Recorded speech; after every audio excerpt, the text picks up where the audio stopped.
I don't think that a company is going to be able to compete doing business in North America in the next 5 to 10 years unless they are hiring 15% to 20% of their workforce globally. I just don't think you can find that talent, or should be trying to find that talent and overpaying for what we've got. There's an old saying that if the rate of change outside your business is greater than the rate of change inside your business, you're out of business. And I have had some experience over the years at using some outsourced providers, outsourced service providers, outsourced recruiting firms, but you guys seem to be very different. So walk us through what Outsource Access is so that our listeners understand. And then I also want to explain why we've actually selected you to be one of our partners for the COO Alliance. I mean, as we've seen, this whole world of offshoring, outsourcing, virtual assistants, there's a lot of vocabulary, different ways to describe it, is kind of growing rather pervasively and becoming more of a mainstream, particularly for the small to medium business community as well, not just the big companies they think that are it's just for them and call centers and so forth. When I decided to launch, having used offshoring and outsourcing myself for years before I launched my own business, I got a chance to see a cross-section of using different countries, using different firms, how they operate, how they structure, and kind of took what I saw were failure points of some of those to kind of create Outsource Access to address and make it a truly sustainable experience for businesses that want to dip their toe in the water and not get burned. So I'd say, in summary, the key things we've done at Outsource Access is, first of all, is I fully incorporated in the Philippines, right? So I have a full corporate entity there. So we employ everybody, fully provide their health insurance, provide their benefits, have an employment agreement. So first of all, it's attracting people that want to pursue this as a career path and not there on just one-off gig economy type of thing, because we're providing people that are integrating into people's businesses. So people that want to pursue this as a career path, not just short-term, is one key element. Yeah. So you're not losing people then. You've got actually some good kind of tenure with people, and you can actually get them to, will they get promoted in these kinds of roles too? If they're starting with you in an organization, are they going to be able to move up into other types of roles over the next 10 years? We have a whole career path conversation when they onboard with us, and we show where they're starting the organization as a virtual assistant. That's where they're in, and we show their career path. When we have some that just want to stay in that role and servicing their clients, have others that are exploring leadership and growth opportunities. But that kind of brings me to the second point of what we do from the beginning is we create detailed playbooks for our clients. Well, I think when people got exposed to this offshoring or hiring remote talent globally, originally it was the call centers, maybe it was some back office processing, people doing paperwork and sending stuff back over digitally. And then we got the telemarketers. But you guys have got people doing all kinds of roles. So what are some of the other roles that companies are now using that you guys are able to staff for? Just referencing that in terms of career path, because a lot of clients are like, well, if my person gets promoted, what do I do, right? And those playbooks are part of what creates redundancy, so we can easily plug someone in if they do get promoted, kind of tying that point to it. But yeah, it's the nature of what we do. We grew to 500 employees in 4.5 years, servicing 75 different industries, everything from manufacturing to marketing services to personal injury law firms. And in our process, we kind of have this 2-question exercise, which I shared with you that we do with clients, that helps us identify where are their growth constraints, right? So I didn't want to just be a call center or just a bookkeeping firm. I really wanted to be a growth partner for small to medium businesses to address the growth pain and profitability pain that they have. And so in terms of what we do for clients, we do this 2-question that says, hey, you and your key staff, tell us what are the things that you're doing that aren't the best use of your time and you want off your plate? And then what are the things that you want to be doing as a business that you are not getting to, typically due to time, money, or knowledge constraints? So we ask those 2 open-ended questions. We send it to clients when we work with them in our discovery process. And Cameron, it's amazing, like the laundry list that comes. You know, owners are like, Jane, you've been with me for 5 years and you came up with 72 items. Well, you never really asked me that question. That ended up creating kind of it unpacks things across operations, marketing, sales, customer service. So a lot of what we do is figuring out where that business's constraints are to take things off the plate of some of their existing employees and a custom solution. And then we're doing more standard, straight out of the box types of things like LinkedIn management or graphic design or CRM administration or bookkeeping and QuickBooks. So it's kind of a blend of some more standard activities, but a lot of it's kind of bespoke as we understand what their constraint points are and what's going to move the lever most for them. So we're doing things across customer service, operations, HR, recruiting, CRM administration, kind of across the board. But I hear this weird kind of commentary around this in the United States specifically. I don't hear it from Canada. I certainly don't hear it in Europe. And I think it feels very much around this protectionist, like bring the jobs back to America. We don't want to outsource to the rest of the world kind of thing. Or they're worried that the quality is not going to be there, or they're going to get compromised on security. Can you speak to some of those issues as to Sure. why they're kind of false objectives or just not worth worrying about? Sure. Yeah. And when I speak on this, I speak to hundreds of organizations globally, YPO, which you and I are familiar with, and I actually have a slides on this about preconceived notions, right, about outsourcing and offshoring. And one of those is we're shipping jobs overseas. And I tell you, the grand irony around this, which I've observed in building this business, is I'd say that 95% plus of what we do, it actually creates jobs, more jobs in the U.S. for our U.S. clients and other countries that we serve, because a lot of the growth that they need in their business, right, they have an existing employee, right? And so they basically tell this one existing employee, hey, you need to wear 5 more hats for us to get X done. And so by giving them a release valve of a staff that plugs in side by side with them, that person can now focus on higher value activities, which drives revenue growth for the business, which drives demand for more of their local employee kind of needs. So it's really a staff augmentation. So you take a business and you figure out where their constraints are, and you take an $80,000 VP of or director of sales, right, or director of ops, and you plug them with a full-time VA for much substantially lower kind of rates, anywhere from $10 to $15 an hour. And it's like 1 + 1 = 4. So it actually creates augmentation. And the other real irony, though, is I have one client of ours named Chip. He's got a home health services business. He's got about 160 employees in the United States. He has 8 staff with us. And after being with us for now 4 years, he said, Brad, the grand irony is this is actually a retention tool for my U.S. employees, because none of them can go work for any other company where the CEO has a vision to pair them with an offshore staff that makes their life easier. So they're not going to leave me. So it actually creates retention for their W-2 employees. So there's some interesting ironies around that point. When a company is looking to hire a group like you to find these staff for them offshore, what did they do wrong in that process of helping you to help them? Like, are they not clear on the roles? Are they not clear on responsibilities? Are they not clear on the training? Can you walk us through some of that where most companies or some companies kind of mess that up? Yeah, it's another one of my slides on preconceived notions that it's not a novelty. For some reason, some businesses have this perception that's like, well, these people in another country that just kind of come out of the womb knowing how to do all the work for me, right, for a very low cost per hour. They don't think they need to put the same kind of effort of understanding and communicating what the needs and requirements are in the process. So some of the failure happens when they're not invested in working, collaborating with us. We have a super granular process of how we unpack their constraints and help get their hands on the wheel with staff. And another big differentiator I'd say that we do is we provide a strategic advisor instead of just like, hey, here's your low-cost staff, good luck. And you got to have to figure out how to manage them and what they're going to do and how to communicate with them. We have a granular onboarding process that teaches our clients like how to use these resources, how to communicate with them.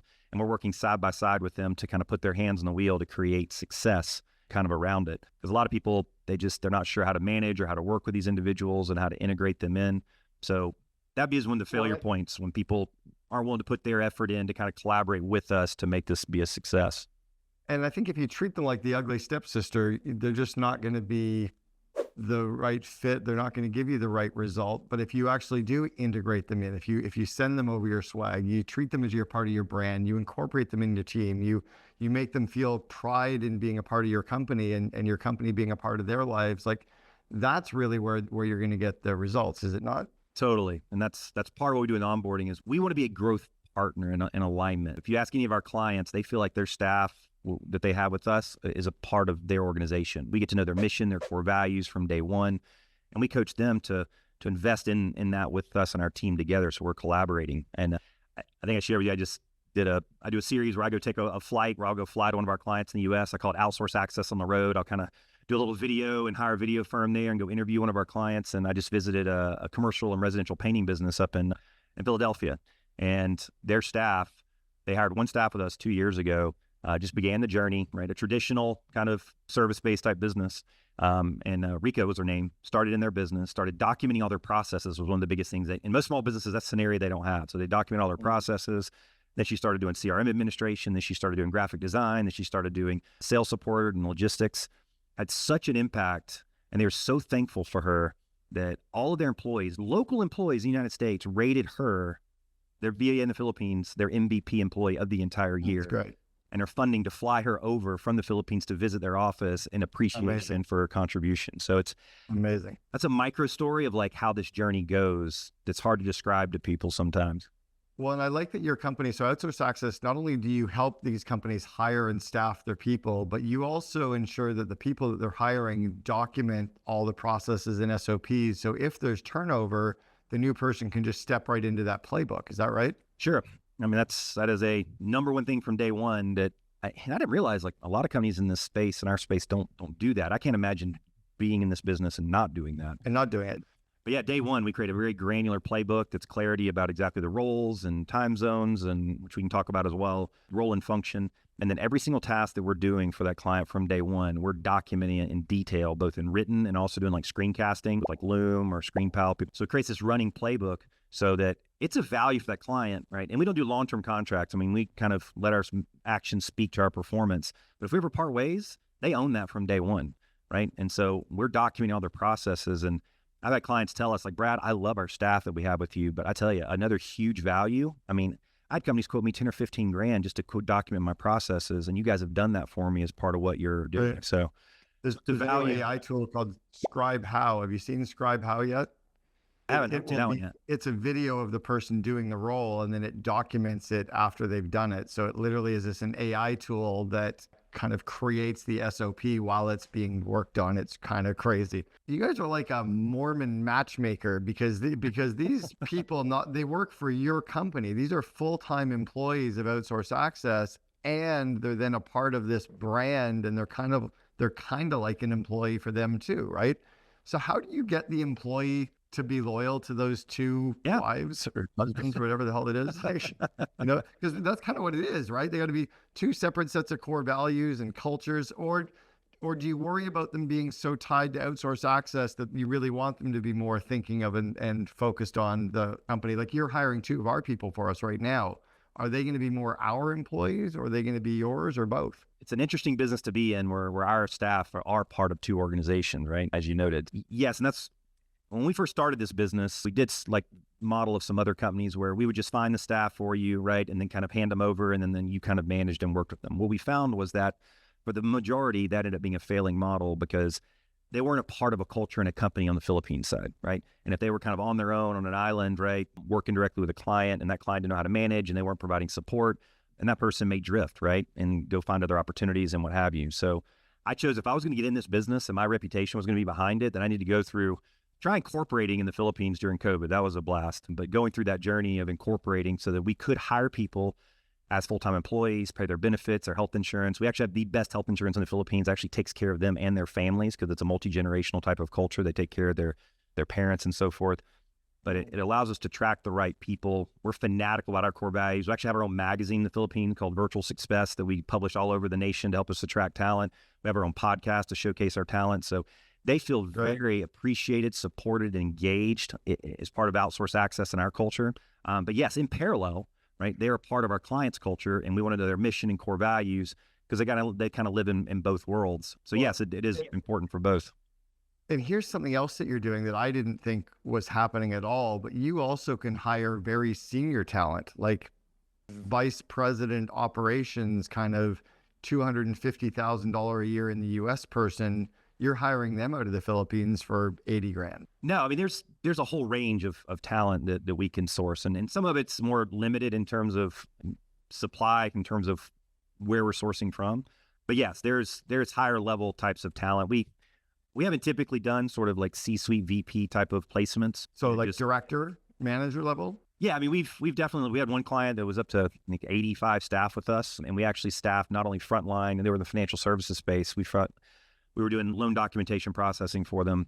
So we had frontline, and then we also staffed management for that frontline as well. So we had 2-tier teams that we staffed for them. But yeah, a lot of our staff, and as you learned, I mean, you've seen in the Philippines, the hunger and desire that they have to learn and to grow, right? And the people that have seen our story, I mean, my very first personal VA I hired off a job board in the Philippines was able to become my COO over nearly 500 employees. So an individual that starts, even if they don't have a ton of experience, the voraciousness of which they learn and grow. I got this one staff of ours that she was a teacher. She was an educator, 4-year degree as an educator in the Philippines. I actually just did an interview when I was just over there for 10 days. And she's now working with a personal injury law firm and had never done that before. But within like 60 days, she had learned their entire platform, Litify, which is the software that they use, became expert in such a way that she's actually training his U.S. employees that they hire now to come on board, right? So that's cool. Their ability to level up and to absorb and take on more, and it becomes a snowball. And once a client gets confidence in their capability of what they can do, and then our strategic advisors working with them, they can absorb and learn and just, that's a big feedback we get. It's like, I had no idea their ability to take on this level of stuff from the beginning. Well, I don't think that a company is going to be able to compete doing business in North America in the next 5 to 10 years, really 3 to 5 years, unless they are hiring 15% to 20% of their workforce globally. I just don't think you can find that talent, or should be trying to find that talent and overpaying for what we've got. There's an old saying that if the rate of change outside your business is greater than the rate of change inside your business, you're out of business. And I have a feeling like outsource access is kind of the silver bullet that a lot of these clients are looking for. So that's precisely, I mean, I kind of share like, look, I'm just the messenger here. And I got this cartoon on the slide that says, well, what if we do nothing and something magically happens? And it's this group sitting at a board table, but this is where everything is going, right? This isn't a short-term tip or trick. Everything's moving. I mean, work is becoming much more liquid and globalization.